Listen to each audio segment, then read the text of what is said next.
केंद्रीय मंत्रिमंडळाने 12 नवीन औद्योगिक स्मार्ट शहरांच्या विकासाकरिता 28,602 कोटी रुपयांच्या निर्णयाला मंजुरी दिली आहे. त्यामुळे महाराष्ट्रातील रायगड जिल्ह्यातील दिघी बंदराच्या औद्योगिक विकासाचा मार्ग मोकळा झाला आहे. यामुळे महाराष्ट्र राज्याची 1 ट्रिलियन अर्थव्यवस्था भरण्याची महत्वाकांक्षा पूर्ण होणार आहे. दिघी बंदर विकसित होताना औद्योगिकरणाला चालना मिळेल.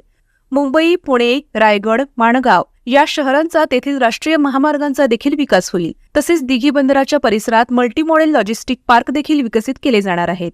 त्यामुळे रोजगाराला देखील चालना मिळेल. दिल्ली, मुंबई औद्योगिक पट्ट्यात महाराष्ट्रात 6,056 एकरामध्ये बंदर औद्योगिक क्षेत्र विकसित केले जाणार आहे.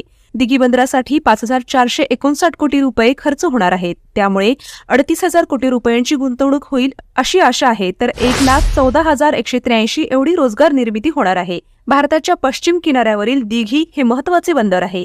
ते रेल्वे आणि रस्ते मार्गाने जोडले जाणार आहे. मुंबईमध्ये असलेले JNPT अर्थात जवाहरलाल नेहरू पोर्ट याची क्षमता वाढवणे शक्य नसल्यामुळे आता दिघीचा विकास करण्याचा निर्णय देवेंद्र फडणवीस यांच्या पुढाकाराने घेण्यात आला आहे. मुंबई आणि हा सगळा भाग देशाची आर्थिक राजधानी झाला, कारण मुंबईमध्ये मुंबई पोर्ट आणि JNPT पोर्टमुळे आपण नंबर 1 ठरलो.